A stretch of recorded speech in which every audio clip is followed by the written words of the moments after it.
welcome to my channel Biomate Easy with Rachna Shukla. Class 10th. Last time we studied nervous system of control and coordination. This is the third part of chapter control and coordination, and that is endocrine system.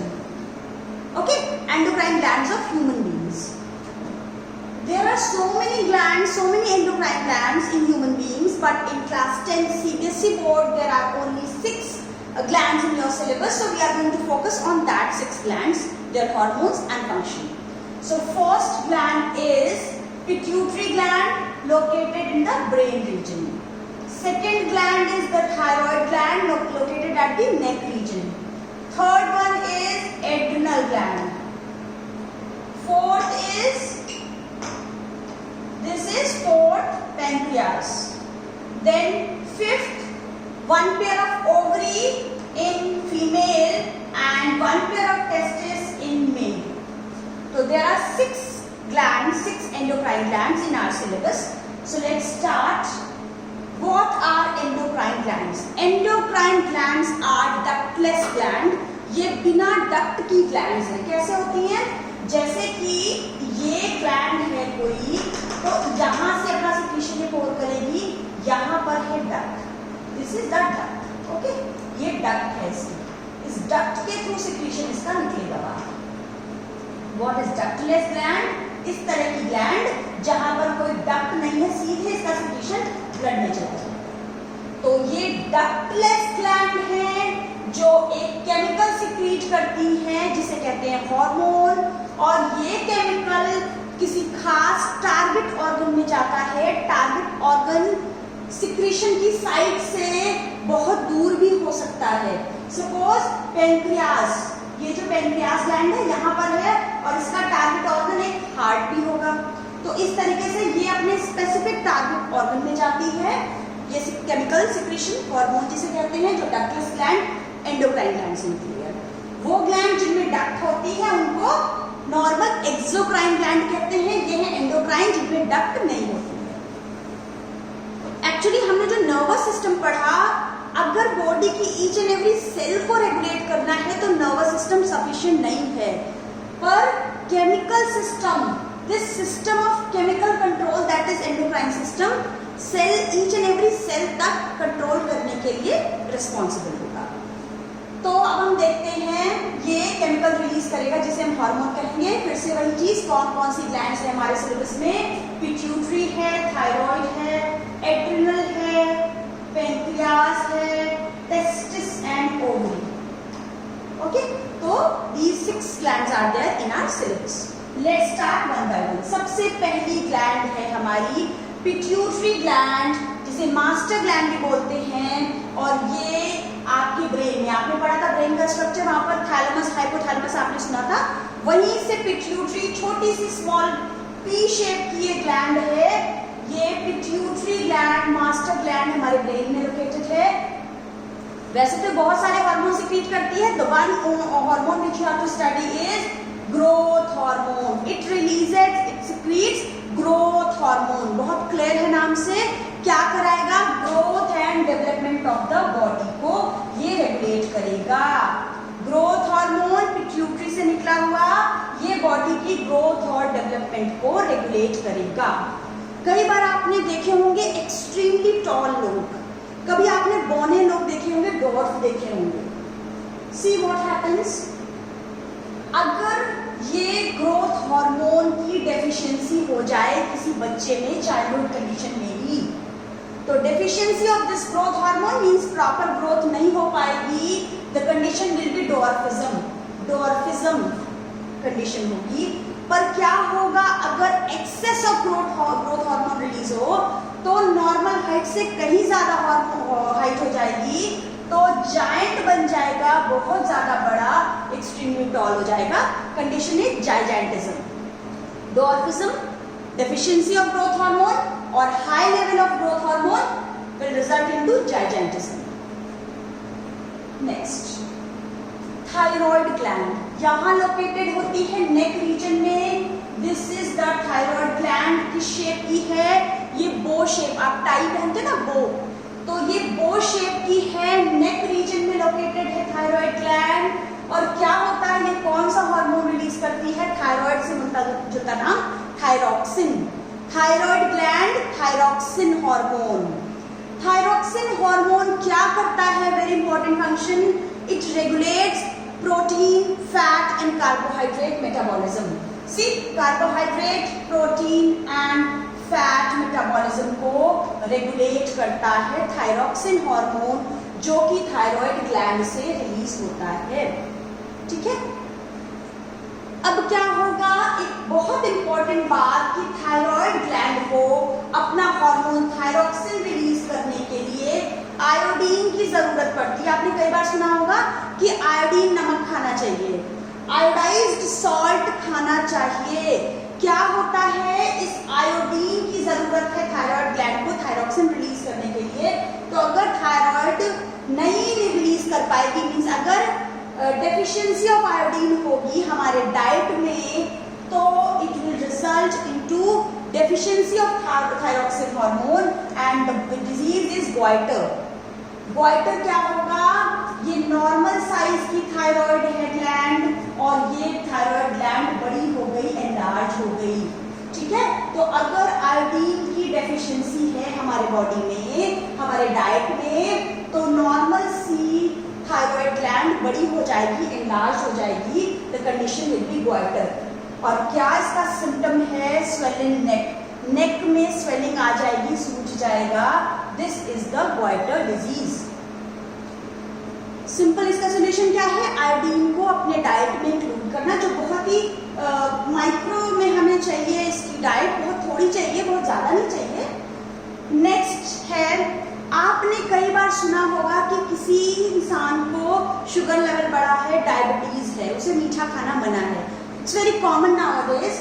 तो ये किस वजह से responsible होता है? हमारे body में आपने पढ़ा है एलिमेंट्री कैनाल में लीफ लाइक एक स्ट्रक्चर थी, पेंक्रियाज। पेंक्रियाज से आपने पढ़ा था पेंक्रियाटिक जूस निकलता है, जिसमें ट्रिप्सिन, लाइपेज एंजाइम थे जो प्रोटीन डाइजेस्ट करता था। तो ये वही पेंक्रियाज है जो एक्सोक्राइन भी है, जिसकी कुछ सेल्स, और इसी की कुछ सेल्स एंडोक्राइन भी हैं। तो pancreas is a mixed gland जो एक्सोक्राइन भी है और एंडोक्राइन भी है। तो एक्सोक्राइन पार्ट से निकलता था पेंक्रियाटिक जूस, डाइजेस्टिव एंजाइम्स वाला, और एंडोक्राइन पार्ट से निकलेगा हार्मोन इंसुलिन। दिस इंसुलिन, यही है इंसुलिन ब्लड शुगर लेवल के रेगुलेशन में रिस्पॉन्सिबल। ये क्या करता है? ब्लड में शुगर लेवल को रेगुलेट करता है। What happens? और इसी की कमी से होती है डायबिटीज। सबसे पहले ये देखो कि आपके जो आपने फूड खाया था, डाइजेस्ट हुआ, फुल्ली डाइजेस्ट होके सिंपल एब्जॉर्बेबल फॉर्म में, सिंपल शुगर में वो फूड कन्वर्ट हो गया था। स्मॉल इंटेस्टाइन की विलाई ने एब्जॉर्ब करके, इंडिविजुअल एब्जॉर्ब करके ब्लड में भेज दिया था। अब वो जो शुगर था वो सिंपल हमारी ब्लड वेसल में है, और ब्लड वेसल से वो कहाँ जाएगा? ब्लड वेसल से वो जाएगा हमारी सेल्स में। ठीक है, तो इसको जाना है कहाँ पर? हमारी सेल्स में। जो शुगर डाइजेस्ट कर ली हमने, उसका फाइनल डेस्टिनेशन है हमारी सेल में। सेल में ऑक्सीजन उस शुगर को, फूड मॉलिक्यूल को ब्रेक करेगी और एनर्जी रिलीज करेगी। हमने खूब अच्छा बैलेंस डाइट खा ली, अच्छे से हमारा डाइजेस्टिव सिस्टम स्ट्रॉन्ग सा है, उसने सब कुछ डाइजेस्ट कर लिया, पर वो शुगर ब्लड में ही रह गई और सेल में नहीं पहुंची, तो क्या होगा? ठीक है, हम बात करते हैं क्या होता है कि ये इंसुलिन हार्मोन है, रेड कलर्ड इंसुलिन हार्मोन है। ये हमारी सेल का डायग्राम है, ये हमारी सेल है, सेल का न्यूक्लियस है, एंडोप्लाज्मिक रेटिकुलम आपको पता है, ये माइटोकॉन्ड्रिया है, और सेल ऑर्गेनल्स होंगे, पर अभी आपको मतलब कि आपके काम के सेल ऑर्गेनल्स यहाँ पर शो होंगे।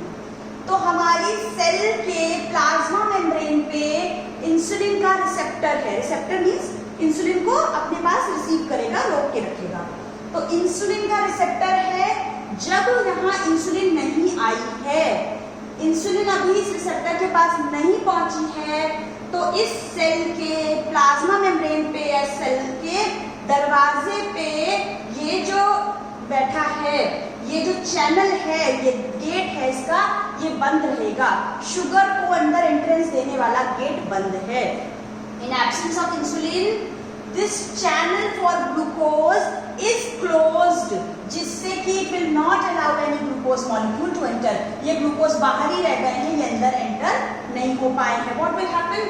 जब ये इंसुलिन मॉलिक्यूल रिलीज होगा और ये इंसुलिन आके इस चैनल पे अटैच हो जाएगा, तो ये दरवाजे खोल देगा. हमारी सेल अपने ग्लूकोज चैनल को, यानी अपने ग्लूकोज को अंदर करने वाले दरवाजे को, डोर्स को ओपन कर देगा और इन डोर्स के थ्रू बाहर की ब्लड की ग्लूकोज अंदर आने लग जाएगी. दिस वे कब तक आएगी? जब तक ये जुड़ा हुआ है इंसुलिन, जब तक है this glucose will come inside. ज्यादा ग्लूकोज अंदर आ गई, ये हट गया, ये दरवाजे बंद हो गए, no more glucose will be allowed to enter. समझ में आएगा? तो क्या बात कर रहे थे हम लोग कि इस ग्लूकोज को फाइनली सेल में पहुंचना है और in absence of insulin, insulin की कमी से क्या होगा? प्रॉपर ग्लूकोज डाइजेस्ट भी हो गई, सब कुछ हो गया, ब्लड में रह गई पर अंदर नहीं आ पाई, हम यूटिलाइज नहीं कर पाए, हम एनर्जी जनरेट नहीं कर पाए. तो डायबिटीज में क्या है? आपको कहा जाता है you don't have to take sugar diet. बहुत गलत बात है. So sad. कितनी मुश्किल की चीज है कि आपके बॉडी में शुगर प्रॉपरली मेटाबोलाइज नहीं हो रही है, प्रॉपर जहां पहुंचनी है वहां पहुंच नहीं रही है, जबकि हमको शुगर की बहुत नीड है फॉर एनर्जी जनरेशन. तो यहाँ ये चीज समझ में आ गई. तो अब हम एक फीडबैक मैकेनिज्म देखते हैं. एक्चुअली ये फीडबैक मैकेनिज्म सभी हार्मोन्स के लिए काम करेगी. हम इंसुलिन के बारे में बात करते हैं. क्या होगा जब भी हमारे ब्लड में शुगर का लेवल बढ़ जाएगा? जब भी हमारे ब्लड में शुगर का लेवल बढ़ जाएगा, व्हाट विल हैपन? शुगर का लेवल बढ़ गया तो पैंक्रियाज की सेल इस चीज को डिटेक्ट करेगी कि देखो शुगर का लेवल बढ़ गया है, ब्लड में शुगर का लेवल बढ़ गया है, सेल में नहीं है, चलो इसको सेल में पहुंचाते हैं. ठीक है? तो ये शुगर का लेवल बढ़ाने के लिए इंसुलिन को सिंथेसाइज करेगा. कौन? पैंक्रियाज की सेल्स, जिन्होंने डिटेक्ट किया है कि ब्लड में शुगर बढ़ गई है, सेल में नहीं पहुंची है. इंसुलिन सिक्रीट करेगा और जैसे ही इंसुलिन सिक्रीट हुआ, ब्लड की शुगर सेल्स में पहुंची और सेल्स में शुगर पहुंचने के बाद ब्लड में ग्लूकोज का लेवल फॉल हो गया. जब ब्लड में शुगर का लेवल फॉल हो गया तो अब इंसुलिन सिक्रीट होनी बंद हो जाएगी. एक और चीज देखो, जब ब्लड में शुगर का लेवल गिरा हुआ देखेगा कौन? पैंक्रियाज. तो ये बात भी पैंक्रियाटिक सेल्स डिटेक्ट करेंगी कि ब्लड में शुगर का लेवल कम हो गया है, बहुत ज्यादा शुगर पहुंच चुकी है सेल में, ब्लड में कम हो गया है, मेंटेन करना है ब्लड में शुगर का लेवल कम है, वापस मेंटेन करना है. तो ये क्या करेगी? वाटर टैंक में फ्लोट होता है ना एक सिस्टम, ऐसे करके बॉल लगी होती है, पानी अंदर भरता रहता है. जब पानी भर जाता है तो बॉल फ्लोट करने लगती है और यहाँ से पानी का जो आने का इनलेट है वो बंद हो जाता है, तो पानी आना बंद हो जाता है. आपके वाटर टैंक में ऐसा सिस्टम होगा. वही सिस्टम यहाँ अप्लाई होगा. जैसे ही इंसुलिन यहाँ पर ब्लड का शुगर देखेगी कि बहुत ज्यादा सारी शुगर आ गई है सेल में, ब्लड शुगर लेवल फॉल हो गया है, तो यहाँ इंसुलिन को रोक देगी, स्विच ऑफ मैकेनिज्म चलेगी और इंसुलिन बननी बंद हो जाएगी. ये फीडबैक मैकेनिज्म है depending on the need of the body. Blood में शुगर बढ़ी है कि ब्लड में शुगर कम हुई है, इंसुलिन बनेगा या बनना रुक जाएगा. हर समय इंसुलिन नहीं होता है. कोई भी हार्मोन जब नीड है, रिक्वायर्ड है, तब बनेगा और तब उसका एक्शन होगा. तो इस तरह से हमारी फीडबैक मैकेनिज्म चलती है. जब नीडेड है तो सिंथेसाइज होगा, जब नीड नहीं है तो उसको स्विच ऑफ कर देंगे, उसकी सिंथेसिस रुक जाएगी. नेक्स्ट ग्लैंड है adrenal gland. Very important gland. What happens? जब कभी आपके सामने शेर आ जाए अचानक से तो आप क्या करोगे? शायद अभी सोचा नहीं होगा क्योंकि कभी आया नहीं होगा, पर कभी शेर आ जाएगा तो आप क्या करोगे? या तो आप में दम है तो उससे लड़ने की कोशिश करोगे, नहीं तो आप वहां से भागने का ट्राई करोगे. अगर एग्जाम में आप चीटिंग में पकड़े गए, ऐसा कभी करना नहीं, पर इन केस आप किसी चोरी में पकड़े गए तो अचानक से आपके चेहरे का रंग पीला पड़ जाता है, आपके फेशियल एक्सप्रेशन ऐसे होते हैं कि सामने वाला आपको इजीली पकड़ ले. ये नेचुरल है, इंस्टेंटली. ऐसा नहीं कि हम छुपाने की कोशिश नहीं करते, फिर भी कुछ बहुत एक्सप्रेसिव सा होता है, चेहरा पीला पड़ जाता है, एक्सप्रेशन ऐसे आते हैं. शेर देख के भागना है, या तो लड़ने की हिम्मत आ जाएगी या भागने की हिम्मत आ जाएगी। आप बिस्तर में पड़े भी हो, आप सो रहे हो, आपके पैर में चोट लगी है, पैर कुछ भी है प्रॉब्लम, पर अगर सामने स्नेक आ गया, आपको जान बचा के भागने की नौबत आ गई, तो आप अपने पैर का दर्द और सारी प्रॉब्लम भूल के इतनी स्पीड में भागने लग जाओगे कि आप भूल ही जाओगे कि आपको कोई प्रॉब्लम थी। ऐसा क्यों होता है? ऐसा इसलिए होता है कि एक ग्लैंड है, एड्रिनल ग्लैंड, जो कि किडनी के ऊपर लोकेटेड होती है। वन पेयर ऑफ किडनीज के ऊपर one pair of adrenal gland located होती है, और ये ग्लैंड ही है जो एड्रेनालिन हार्मोन रिलीज करके हमारे बॉडी को उन इमरजेंसी सिचुएशन के लिए प्रिपेयर करती है। ठीक है, एड्रिनल ग्लैंड, एड्रिनल की स्पेलिंग में IN लगा दो, एड्रेनालिन स्पेलिंग बन जाएगी। हार्मोन कई बार स्पेलिंग याद नहीं होती बच्चों को, एड्रेनालिन हार्मोन। ठीक है, तो एड्रिनल ग्लैंड से हार्मोन निकला एड्रेनालिन, इसको हम इमरजेंसी हार्मोन भी कहते हैं, क्योंकि ये हमारे बॉडी को इमरजेंसी सिचुएशन के लिए प्रिपेयर करता है। और इसको फाइट और फ्लाइट हार्मोन भी कहते हैं। क्यों? क्योंकि ये हमें कैपेसिटी देगा, ताकत देगा कि या तो हम शेर से लड़ें या फिर वहां से भाग जाए, फाइट करो या फ्लाइट, भाग जाओ। तो इमरजेंसी हार्मोन, फाइट और फ्लाइट हार्मोन है adrenaline, secreted by adrenal gland, और ये हमारी बॉडी को इमरजेंसी सिचुएशन के लिए प्रिपेयर करता है। कैसे प्रिपेयर करता है? कभी कभी 2 मार्क्स में ये भी क्वेश्चन पूछा जाता है। हमने क्या बात करी? ये ग्लैंड डायरेक्टली ब्लड में जाता है और अपने टारगेट ऑर्गन में जाएगा ब्लड से। तो पहली बात तो डक्टलेस ग्लैंड है, तो डायरेक्टली इसका सिक्रेशन ब्लड में जाएगा और ब्लड से अपने टारगेट ऑर्गन में जाएगा, जो कि one of the target organ heart है इसका। हार्ट में जाएगा, क्या करेगा? ब्लड सप्लाई का कुछ करेगा, कहीं पे ज्यादा कहीं पे कम। हमने बात की थी, हमें मसल्स में ताकत आ जाएगी, भागने की बड़ी एनर्जी आ जाएगी, तो ज्यादा ब्लड सप्लाई करेगा, more blood supply, more oxygen supply to muscles. अच्छा, एक जगह पे कहीं ज्यादा कर दी तो कहीं कम करना पड़ेगा ना। स्किन, चेहरे का रंग पीला पड़ जाता है, क्यों? क्योंकि हमारी स्किन में ब्लड सप्लाई कम हो जाती है। पेट भी गुड़गुड़ सा होने लगता है, क्योंकि ब्लड की सप्लाई डाइजेस्टिव सिस्टम में भी कम हो जाती है।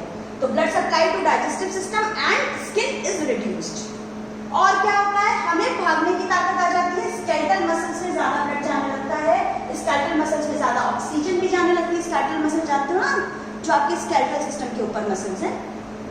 अब ज्यादा ऑक्सीजन सप्लाई कर रहा है, हमारी ब्रीदिंग रेट भी बढ़ जाती है। इस तरीके से हमारी बॉडी को प्रिपेयर करता है इमरजेंसी सिचुएशन के लिए। हमारी बॉडी इमरजेंसी सिचुएशन को भी डील कर सकती है because of this adrenal gland and adrenaline hormone. Fifth one is ovary. Female में, गर्ल्स में one pair of ovary located होती है एब्डोमिनल रीजन। क्या हार्मोन निकलता है? Estrogen hormone. लास्ट 1-2 इयर्स में गर्ल्स ने जो भी चेंजेस फील किए होंगे, those changes are because of this estrogen hormone released from ovary. जो भी प्यूबर्टी के चेंजेस होते हैं गर्ल्स में, वो ओवरी के एस्ट्रोजन हार्मोन की वजह से होते हैं। This is the ovary. Ovary is the part of female reproductive system. Boys में, मेल में हार्मोन है testosterone released from testis. One pair of testis, these are testis, one pair of testis in boys, in males. और ये testis release करते हैं hormone testosterone, नाम इसी के नाम से जुड़ा है, टेस्टिस से टेस्टोस्टेरोन। ठीक है, टेस्टोस्टेरोन। ठीक है, आई की जगह वो कर देंगे स्टीरोन, स्टीरॉयड हार्मोन है इसलिए स्टीरोन, टेस्टोस्टेरोन। ये हार्मोन प्यूबर्टी में, बॉयज में सारे प्यूबर्टी के चेंजेस कॉज कराता है। This was all about hormones, glands, their hormones, their position and functions. ये एक ब्रीफ में पूरे के पूरे टॉपिक की समरी है। आप इसको अपने कॉपी पे लिख सकते हो, तो आपको एक नजर में ये सारा कुछ एक बार में रिवाइज हो जाएगा, याद हो जाएगा। थायरॉक्सिन नेक रीजन में है, आयोडीन की जरूरत है। Carbohydrate, fat and protein metabolism cause कराता है। ग्रोथ हार्मोन पिट्यूटरी से निकलता है और ये ग्रोथ एंड डेवलपमेंट कॉज कराता है। एड्रिनल ग्लैंड से निकला एड्रेनालिन, किडनी के ऊपर है और ये हमारी बॉडी को इमरजेंसी सिचुएशन के लिए प्रिपेयर करता है। पेनक्रियास से निकला इंसुलिन हार्मोन स्टमक के नीचे होता है और ये ब्लड शुगर लेवल को मेंटेन करता है, रेगुलेट करता है। टेस्टिस से निकला हुआ टेस्टोस्टेरोन मेल में प्यूबर्टी के कैरेक्टर्स देता है और ओवरी से निकला हुआ एस्ट्रोजन फीमेल में प्यूबर्टी के कैरेक्टर्स देता है। टेस्टिस और ओवरी को मिला के गोनैड्स होते हैं। This is all about today. अगर आपको सब कुछ समझ में आ गया है तो मुझे बताना कि इनमें से कौन सी ग्लैंड के हार्मोन को इमरजेंसी हार्मोन भी कहते हैं। मुझे कमेंट बॉक्स में लिखकर जरूर बताना। Thank you class.